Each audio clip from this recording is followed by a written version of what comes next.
Bismillahirrahmanirrahim. Elhamdülillah. Salatu vesselamu ala Resulillahi amma ba'd.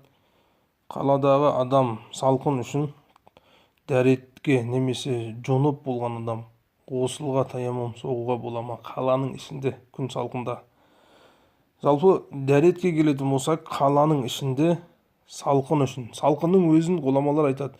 Салқын әрқашан екі нәрсеге ұшыратуы мүмкін дейді. Bir ауруға, бір өлімге дейді. Қаланың ішінде аурудан қорқып, дәретсіз адам таяммум соғуға болмайды дейді. Аннаху ла яджузу лаху таяммум дейді. Оны имам Қазихан фатауасында келтіреді. Тағы Хуласатул фатауада Ал-Мустасфа деген кітапта келтіреді. Тағы Фатул Қадирда айтады. Манаған ала аннаху мужаррад вахм дейді. Ид ла ятахаққағу залика фил вуду адатан дейді. Тек қана күмәнмен дейді. Мен дәрет алсам ауырып қалам деген күмән мен болатын болса, ол таяммум соғуға болмайды қаланың ішінде. Себебі дейді, дәретпен дейді, ондай ауруға баратын мүмкін емес дейді.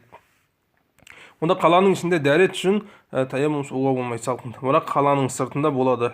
Ал-Кафи деген кітапта былай деп келеді: ин хафал джунуб ау мухдис ин игтасала ау тавалла ау югталаху ал-бард ау юмридуху таяммама. Ол қаланың сыртында болады деп айтады. Ауруды немесе өлім үшін өзіне қауіп болатын болса, дәретке де таяммум соғуға болады қаланың сыртында дейді.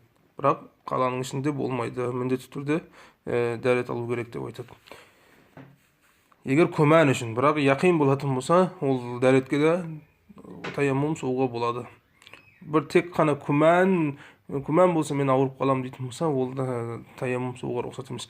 Енді екінші мәселе, қаланың ішінде салқын, таяммум ғосыл қиынатын болса, жылу жоқ, немесе көмір жоқ жылытатын суды, немесе ақша жоқ көмір алатын.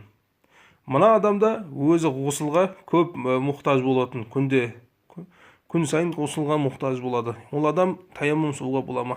Жалпы имам Абу Ханифа рахмалла айтады, суға дейді, судан әжез болған адам, яғни суға қолы жетпейтін адам таяммум соғуға болады дейді.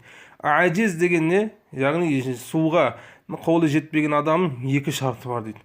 Бірі дейді, бил мулк дейді, су өз қолында жоқ, су жоқ болса таяммум соғуға рұқсат. Ау бишшира дейді, немесе сатып алатын жағдайда болмаса дейді, ол кезде су жоқ болса, яғни жылы су жоқ болса, немесе әуишшира сатып алатын ақша болмаса, имам Абу Ханифа рахмалла не дейді? Ол әжіз, яғни суы жоқ адамның хүкімінде дейді ол адам дейді. Онда ол адам таяммум соғуға болады дейді. Бахаррақты былай деп келеді: Сумма i'lam дейді, анна жауазихи лил джунуб инда Аби Ханифа машрутун би алла ягдиру ала тасхинил ма дейді. Ол адам суды жылытуға жағдай болмасын. Уала ала ужратил хаммам фил миср дейді. Баняға төлейтін ақшасы да болмайтын болса дейді, ол адам не істейді? Ол адам таяммум соғып намазын, құлшылығын жасай береді деп айтады. Бұл мәселені Бахруақта қарасаңыз болады. Енді Муниятул Мусаллиде былай деп айтады: Амма ида лам якун мааху малун дейді, ва лаху малун ғайбун дейді. Өзінде ақшасы жоқ дейді. Бірақ фа иннаху ялзаму шира бин нисия дейді. Ол көмірді несие беретін болса дейді, ол адам таяммум соғуға рұқсат емес дейді. Кама ашара илайхи шарх ан Муниятул Мусалли. Муниятул Мусаллидің шархында Аллама Халаби келтіреді. Онда су жоқ адам қолында су болмаса, немесе ақшаға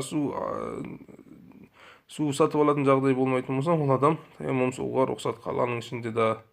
Алейкум ассалам ва рахматуллахи ва баракатуху.